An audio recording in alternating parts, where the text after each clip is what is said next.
ఒక సక్సెస్ఫుల్ స్టోరీని మనం ఇప్పటిదాకా 6 minutes చూసాం. ఒక పర్సన్ తన జర్నీని ఎప్పుడు హరిసార్ గారు నాకు చెప్తూ ఉంటారు, త్రికరణ శుద్ధితో చేయాలి మనం ఏ పని చేసినా. నా సహచరుడు తమ్ముడు నితిన్ కూడా అదే చెప్తాడు. నిఖిల్ ఎప్పుడు కూడా సార్ ఈ డైలాగ్ చెప్తారు, ఇన్స్పిరేషన్గా ఉంటుందని. కాబట్టి 10 years ఈ జర్నీలో ఆయనతో కలిసి నడిచినటువంటి ఆయన జీవిత భాగస్వామికి ప్రత్యేకంగా ధన్యవాదాలు. గట్టిగా క్లాప్స్ కొట్టి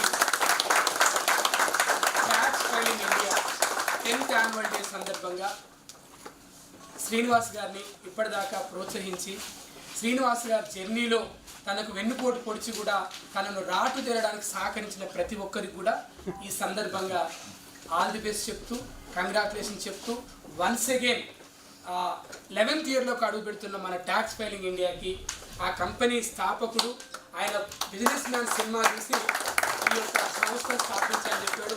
నిజంగా మహేష్ బాబు ఆ సినిమా తీయకపోతే ఈరోజు ఈ కంపెనీ పుట్టేది కాదు. మహేష్ బాబు సినిమా నుంచి ఎంతోమంది ఎన్నెన్నో బిజినెస్ పెట్టారు. మరి ఈరోజు 10 years తర్వాతకి అమెరికా నుంచి వచ్చినటువంటి హరిసార్ గారి చేతుల మీదుగా ఈ 10th annual day సెలబ్రేట్ చేసుకోవడం నిజంగా వెనకాల ఉండాలని. వరల్డ్ లార్జెస్ట్ ఇన్నోవేషన్ సెంటర్ అని, తొందరలో world largest tax filing India అని 100కి 1000 times రియల్ కావచ్చు. ఎందుకంటే హరిసార్ గారు లాంటి ఒక లెజెండ్స్ మన మధ్యలో ఉండడం, దాదాపుగా సార్కి 150 countries ఆయనకి నెట్వర్క్ ఉంది. ఇవాళే సార్తో నేను 10 నిమిషాలు మాట్లాడినప్పుడు ఎంత సింపుల్గా నేను కారులో జర్నీ చేసినప్పుడు సత్యన్ అన్నారు, ఇంత పెద్ద మనిషి మన మధ్యలో ఎంత సింపుల్గా ఉంటున్నాడంటే నిజంగా భద్ర మన అందరి అదృష్టం అని చెప్పి ఐటీసీ కాకతీయకి వెళ్ళినప్పుడు మీ ఇద్దరం కార్లో డిస్కస్ చేస్తాము. కాబట్టి సార్ మీకు మేము లైఫ్ టైం రుణపడి ఉంటాం. మీరు ఇలాంటి సంస్థలు ఇంకా ప్రోత్సహించాలి. ఈరోజు మన చీఫ్ గెస్ట్గా మనం పిలవగానే వాస్తవంగా ఈరోజు సారు జేఎన్టీలో చాలా పెద్ద ప్రోగ్రామ్, ఇస్రో సైంటిస్ట్ శివన్ గారికి సార్ చేతుల మీద ఈరోజు డాక్టరేట్ ఇచ్చి వచ్చారు.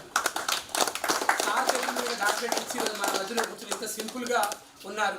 ఒక మాట అడగగానే మా అనాథ ఆశ్రమంలో హరిసార్ గారి బర్త్డే సందర్భంగా 36 మంది అనాథ పిల్లల్ని సారు ఎక్కడున్నటువంటి మన సారు మన గురు సార్ అంటే మీ అందరికి కూడా డబ్బులు ఊరికే రావంటే గుర్తొస్తుంది. సార్ ఇక్కడ ఉన్నారు, డబ్బులు ఊరికే రావని యాడ్ చూస్తే మన సార్ గుర్తొస్తారు.